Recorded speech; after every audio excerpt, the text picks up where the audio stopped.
السلام علیکم. تمام حضرات سے درخواست ہے تشریف رکھیں پلیز اور دوسروں کو آنے کی جگہ دیں. میں ریکویسٹ کروں گا ڈاکٹر عارف صاحب اور نائب امیر صاحب تنظیم اسلامی نائب امیر صاحب وہاں پہ اجازت امیر صاحب پلیز تشریف لائیے.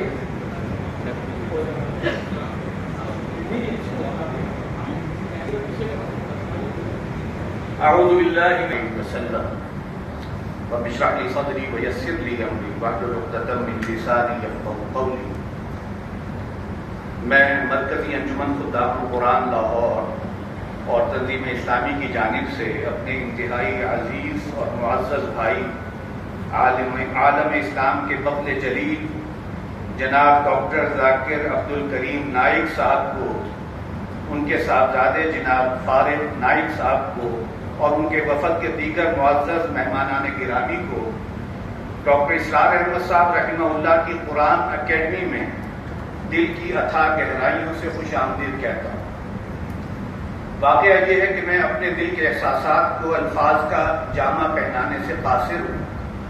چنانچہ میں اپنی بے وضاحتی کا اعتراف کرتے ہوئے اس مختصر سپاس نامے میں اور علامہ اقبال علیہ الرحمہ کے چند اشعار جو علامہ نے خود اپنے بارے میں کہے تھے انہیں میں جناب ڈاکٹر ذاکر عبدالکریم نائک صاحب کی نظر کرتا ہوں.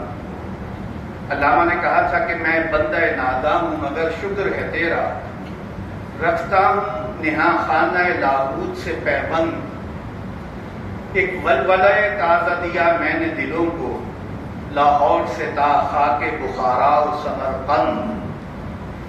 تاثیر ہے یہ میرے نفس کی کہ خزاں میں مرغان سحر خاں میری صحبت میں ہے خرسند. یہ خرسند کا لفظ جو ہے ہو سکتا ہے بعض لوگوں کے لیے اجنبی ہو، اس کا مطلب ہے بہت خوش ہیں، بہت مطمئن ہیں. لیکن مجھے پیدا کیا اس دیس نے تو نے جس دیس کے بندے ہیں غلامی پہ رضامند. میں بادنا تأمل اور بلا تکلف یاد کروں گا کہ جناب ڈاکٹر ذاکر نائک بھائی ہمارے والد محترم ڈاکٹر اسرار احمد صاحب رحمہ اللہ کے مشن کو عالمی سطح پر پایہ تکمیل تک پہنچانے کی کوشش میں سب سے اہم کردار کی حامل شخصیت ہے، اور اس کا اعتراف ہر خاص و عام کو ہے. جناب ڈاکٹر ذاکر نائک صاحب کی قرآن اکیڈمی تشریف آوری سے فائدہ اٹھاتے ہوئے انتہائی مختصر انداز میں ڈاکٹر اسرار احمد صاحب رحمہ اللہ کے قائم کردہ ادارے اور ان کی برپا کردہ تحریک کا اجمالی سا نقشہ پیش کر دیتا. بہت سے لوگوں کے لیے یہ بات شاید نہیں ہوگی کہ ڈاکٹر صاحب رحمہ اللہ کی دینی اور ملی خدمات ان کے سن شعور کے آغاز سے ہی شروع ہو گئی تھی. 8ویں جماعت کے طالب علم کی حیثیت سے تحریک پاکستان میں بڑھ چڑھ کر حصہ لیا اور اپنی ان کاوشوں کا ثمر میٹرک کے امتحان سے فارغ ہو کر پاکستان کے قیام کی صورت میں جلوگر ہوتے دیکھا. قیام پاکستان کے بعد مرحلہ درپیش تھا پاکستان کو ایک حقیقی اسلامی فلاحی ریاست بنتا دیکھنا.